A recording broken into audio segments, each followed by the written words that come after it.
Joseph Visconti lives in West Hartford, where he has served as the West Hartford Town Councilor. He's president of a media group. Joe, very nice to have you here today.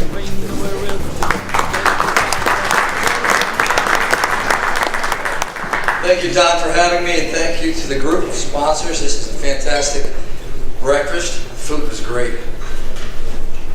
I am not a lawyer, but I've hired one before. Got to start a little bit, but this has been really great to see such a full line of candidates from diverse backgrounds, and I'm really happy to be part of it. I'm a building contractor. I was raised in the construction business. My grandfather, talk about bridges, and we're going to talk about specifics right now on transportation, but quickly I'd like to tell you a little bit of my history. My grandfather, Battista Visconti, from Lake Como area near Milan, outside of Milan, immigrated to Middletown, Connecticut. He worked on the Aragoni Bridge. He passed away in a car accident the day the Aragoni Bridge opened. Buried in Middletown, Connecticut. We were there last night at another gubernatorial event. And he worked in the brickyards during the Depression and didn't speak English. My dad went to 8th grade, Depression kid, and raised me. I went to work before I had a memory.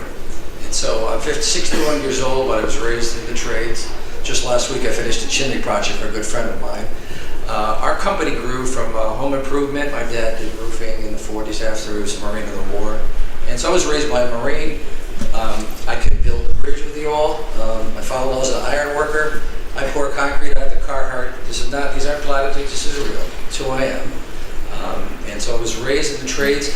Our contracts were for the Aetna, the Hartford Insurance, just about every major Fortune 500 company in Connecticut. And so I've gone through the trades from a young man, a little kid, back in the day, in the early 60s, at every aspect of construction. So what I want to have happen is whatever we do in transportation is the dollars to go to the workers, as much money to the workers and to Connecticut workers. Connecticut first and Connecticut workers only for transportation. Our money has to stay here, whatever we do with transportation. I'm a non-union contractor, but I was in the state hand union. My uncle Mike Sullivan ran that unit for years, and I walked the picket line when I was a young man with him when there was no construction work in the recession. So I've lived through about 4 recessions, going through the things that many contractors, the layoffs in the wintertime. My father-in-law, we lived together. My wife, watching when there was no work, there was no bridge work. And so I've lived with the working man. I am the working man candidate. It's just who I am. I'd like to get off to a couple things that are very important for statistics. I'm going to read you really quick because I haven't heard many stats here. This is from the TRIP organization, the Reason Foundation, and the American Society of Civil Engineers. Connecticut has 21,000 miles of public roads with 7% in poor condition. Half were built more than 55 years ago. The town roads are 17,000 miles. 10% of the state roads are now over capacity. 42% of businesses believe that the state road congestion restricts the territory of their market, and 15% have considered moving or relocating because of this. 40 hours are spent sitting in traffic every year due to congestion. That's $1.6 billion in lost time and fuel. 364 miles of freight railroads across the state, ranks 46th nationally. $864 per year per motorist for the cost of driving on the roads for repair of their vehicles. 273 high hazard dams. 338 of the 4,200 bridges are structurally deficient.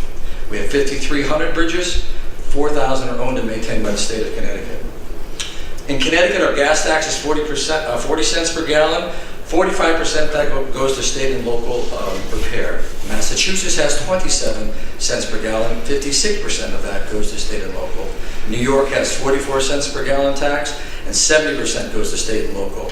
I announced when I debated the governor in 2014, when I was a candidate, that I was pro-tolls.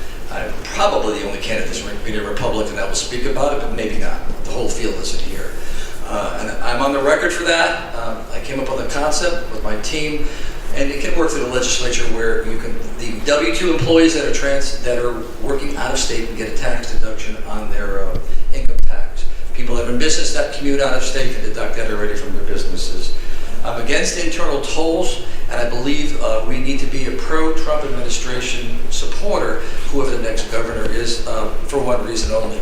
We're going to need a federal waiver on many of the formulas that make up tolls across the country. Without getting into the weeds on what that means, this is a national security corridor.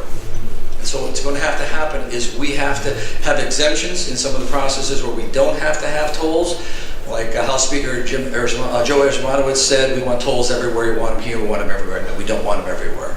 We're looking at revenue clocks going across border tolls. Right now, you don't even have toll booths. The revenue clock would be put across all your toll booths, 91, 84, 95. So when commuters are coming in and out, they can see the billions of dollars that are raised across the year. If the state or the next governor, if it wasn't me, decides to raid and rob that fund, the citizens can basically park on the highway with a thermos and just line up, and the people will have control because they'll see every day the money that should be going. That's your lockbox. It's the lunchbox. And we don't need a constitutional amendment to say we're not thieves and we're not going to steal from that which we promised. So the Governor Malloy has been the worst, probably not to beat him up anymore, but probably the worst salesman. And if he could have only told the truth, as I debated the governor with Tom Foley in 2014, you're living through today what I told you would come for 3 years, the 3 tidal waves. We're now in the 4th tidal wave. And why is this important? And this is important for all candidates. They say, why are you running again? When you were unconscious or being lied to, I was awake and I was telling you on live television to millions of people. And I had to endure personally, knowing what was coming for you all, because the information was there, and it's there today at the Office of Fiscal Analysis. You can take that information and you can find it. So it's not a big magic wand miracle. The information's there. We are bleeding. We're bleeding bad. So let me address some of the things about the gas tax and why it's important for us to understand why, although it would be great to take the gas tax down right now, many of the out-of-state people are coming through not even buying gas, as you know. So we're looking at the gas tax being tied to inflation presently, because I predict that even though they're showing about $6.5 billion in the upcoming few years for deficits, I believe we're looking more close to $20 billion if we continue on this course. And I'm not going to get into all the side issues. This is transportation, our rail system. I'll give you some more information on our rail system. The most important thing, I think, with the rails are that Amtrak and Metro North are monstrous bureaucracies. We need to expedite the processes with the Trump administration. And again, let's talk about Donald Trump for a second, because I'm a big supporter. I know he's abrasive. I've worked hard, helped the president get elected as a volunteer across the country, on CNN, everywhere. And only because I believe he does have the Midas touch. Beyond the personality traits you may not like, he has the Midas touch. The country's moving forward. The stock market, not just the stock market, GDP is up maybe at 4.5% everywhere but Connecticut. And why is this? We need federal government help here in Connecticut. We need our elected officials at the highest level not to be attacking the president as they are 24/7, trying to do the things they're doing. Not just because it's a personality thing or because it's politics. We need the help of the Trump administration on our highways, on our bridges. I'm also looking at an idea that we put forward last election, and this idea is very important. I'm running it by many of the businesses that have large trucks, paving trucks, commercial trucks.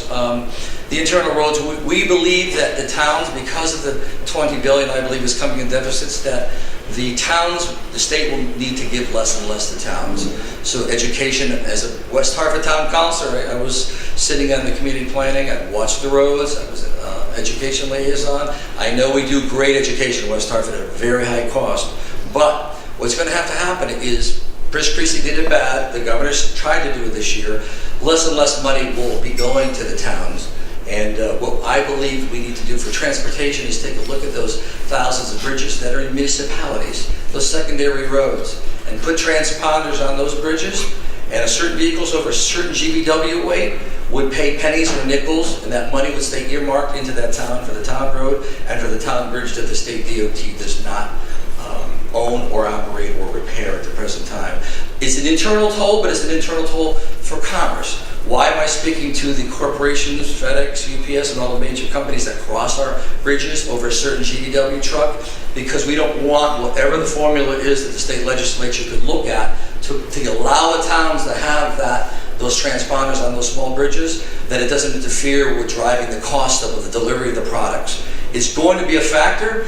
Many of the companies said right now where we are in Connecticut, Joe, we would absorb that cost because we know we are hitting those bridges all the time. We're on them. All the small secondary bridges, and there's thousands of them outside of our highways. So we need to look at internal tolls for commercial traffic and find a happy medium where the money stays in the town for those specific bridges. Also, these roads of 17,000 miles of roads across Connecticut that are not owned by the DOT, those roads need to be repaired. As you can see, you'll need a Humvee pretty soon to drive through Hartford. The roads are so bad. And so, getting to the chase of it all, a couple of last things I'll say, because I'm probably running out of time, is there is no way. It is impossible, and any candidate that tells you otherwise is lying to you. There's no way from where we are today to not have some form of tax increase or fee increase on certain things where we are today. Not a lot, and as minimal as possible, but we're in such deep, and this is important because as a Republican to say that, not to politicize it, but to tell you the truth, we are that bad. We would just like to be able to forecast a plan out of that problem. And if there's going to be minimal fees, not be surprised every week like we were last week. Well, anyway, last thing I'd like to say is my slogan for my campaign: let's get Connecticut back to work. Thank you all for having me. Oh baby, come back. I'm Joe Visconti, and I approve this message. I'm gonna get good luck back. I've had it with hard luck black. I've had it with taking flack. I've had being used. I'm gonna get good luck back. I'm gonna get back